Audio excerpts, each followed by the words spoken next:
DJs are making millions of dollars flipping real estate around LA. Al Capone's former property just hit the market in Florida, and Steve Wynn just dropped the price on his Beverly Hills mansion another $10 million. A lot going on. In today's episode, let's dive into the top celebrity real estate news from the past couple of weeks. DJ Zed is looking for a big payday on his Encino mansion. He's got this house listed for sale for $19 million.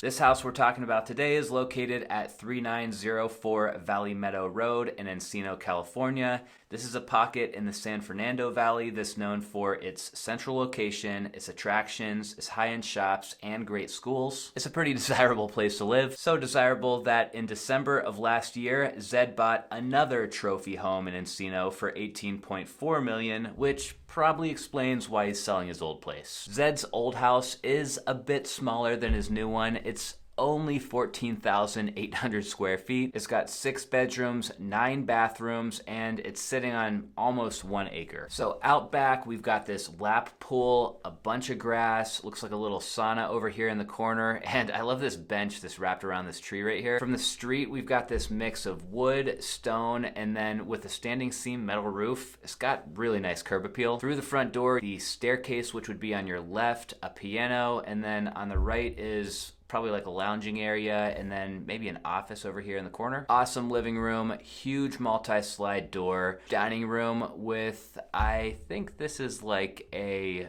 futuristic version of the Last Supper. I love this like leathered texture countertop with then the live edge piece of wood hanging off this side of it. And to me, the star of the show here is the backyard. I don't know, it just seems like if you're back here, it's gonna feel like you're almost in your own little world. On the other side of the yard, we have a little game room and a bar, crazy movie theater, and then look at the size of this bedroom. We've got another fireplace, a little wet bar in the bedroom, and then naturally, since this was Zed's house, of course, there's some room in the house that's a fully equipped recording studio. While we're talking about DJs, the 31-year-old DJ Marshmallow just made a pretty nice profit on his Beverly Hills mansion. Marshmallow is another one of the world's top DJs. He's been going strong since 2015, and he's now estimated to be worth around $50 million as of the last report. He just added another few million to that net worth, though, with the sale of this Beverly Hills house. He paid $10.8 million for this one before just reselling it for $15 million a few weeks back. So this house is incredible. I'm not gonna lie, it's not exactly what I would expect a 31-year-old DJ to be living in, but let's check it out. Up here, the place has got 5 bedrooms, 7 bathrooms, about 8,000 square feet, and the description tells us that it is a timeless architectural masterpiece located in Mulholland Estates, and it was designed by Richard Landry. So the cover photo here is probably the best angle of the house, and let's be real, they took it at the perfect time of day. Here's what the house looks like from the street. I guess from the upper levels of the house, you got these great city views. Really clean kitchen with 2 islands. I'm guessing this is the main living room, and then another dining room over here in the back. Awesome home office. Here is another living room with another fireplace, and this one has a bar attached to it. Wow, look at all those windows that are lining the staircase. Huge master bedroom with its own seating area and its own balcony. Big walk-in closet. Kind of a weird shape, but hey, it's bigger than my closet. And then yeah, as we flip through the rest of these photos, you can see this house was really nicely done. Like I was saying earlier, for whatever reason, it doesn't exactly feel like the house that a DJ would be living in to me, but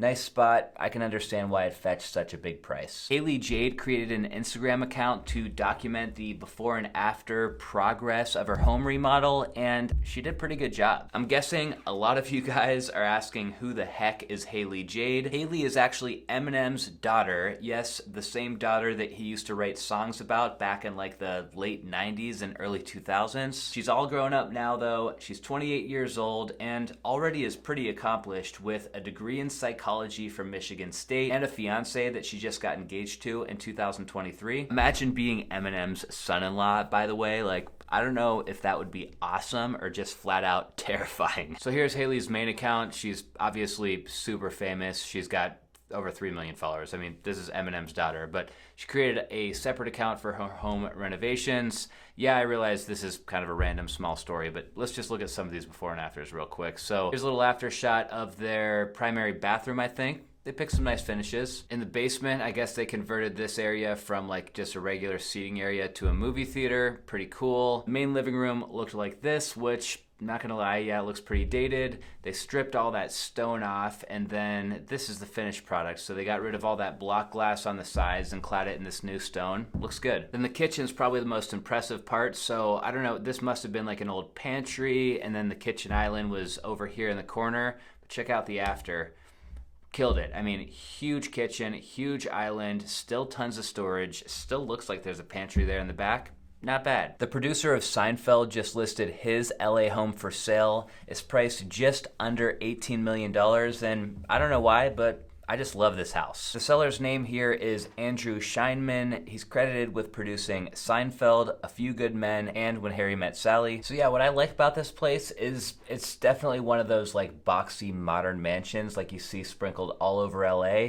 But this one is a lot warmer. It feels like a place that if I had the money, I could actually picture myself living here. I'm gonna guess this is what you see when you walk through the front door. On your left, you have this staircase that takes you up to the second floor. I love these little lights that are integrated into every other stair, just kind of shining up on the wall. Check out this little dining nook. So we've got these big corner windows looking out to all of those trees. This is a nice kitchen, but is this a TV that's popping out of the island? I think it is. That's pretty cool. Then look in the other direction from the kitchen. It's cool how you've got the sliders that take you right out to the pool. Another nice sized master bedroom with a fireplace. We got a huge walk-in closet with an island, big laundry room, such a clean movie theater. Then they round it out with this little pool house they have out back. There's probably enough room for a bathroom inside and a shower. I guess that's it. And then this bar attached to it. And hey, no judgment, but I'm pretty sure this is the first square TV that I've seen in like 30 years. What's going on there? Steve Wynn is having a pretty hard time selling his massive mansion in Beverly Hills. He just slashed the price again. It's down to $75 million.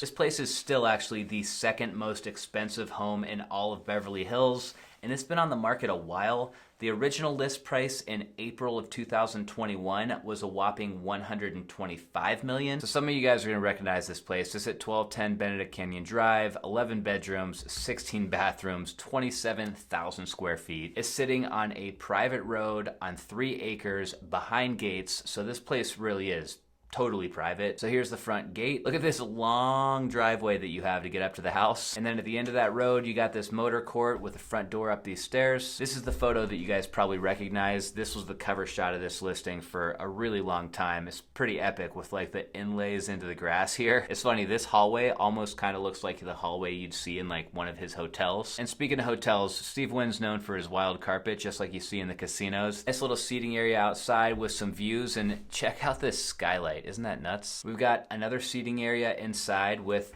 a lot more color. Here's his office. Awesome desk. Huge dining room. Big movie theater. There's got to be seating for what, like 30 people in here? Of course, the house comes with a gym. And look at the height of those hedges behind the pool house. It's true that these types of estates don't come up for sale very often around like the Beverly Hills, Bel Air area.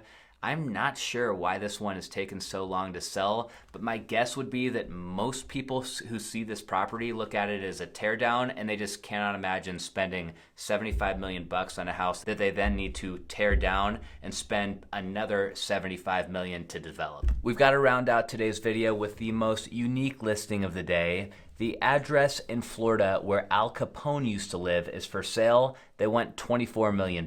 This property is located on a man-made island off the coast of Miami called Palm Island. Capone bought the place for just $40,000 in 1928, and he lived here for decades. This is actually the house that he passed away in 1947. So here's the listing, you guys. The current owner actually tore down Al Capone's house, which I guess the local historic preservation people were not thrilled about. And if we scroll down here to the description, it's funny, they actually don't mention anything about the fact that Al Capone used to live here. I would think that would be a selling point, but I don't know, maybe the listing agent disagrees with me there. So here's the lot. It's a 30,000 square foot lot with, I guess this is a 15,000 square foot mansion they've got rendered here, and it's got 100 feet of frontage here on the water. This is what the lot actually looks like right now. Obviously, there's no house on it. The draw here is the location. You're surrounded by other millionaires and billionaires. That direct access to the water is obviously a huge perk. See, even with that tiny little dock, you can still park a massive boat here. They got some nice renderings of what could go here if you were to develop it out, but the description doesn't say anything about these plans actually being approved. So that's kind of a downside. If you buy this lot, I'm guessing you're looking at least 6 months before you even get approval to build something here. That's a wrap for today's Celebrity News Roundup. If you guys enjoyed the video, make sure you hit the like button and the subscribe button before you go. I'll see you next time.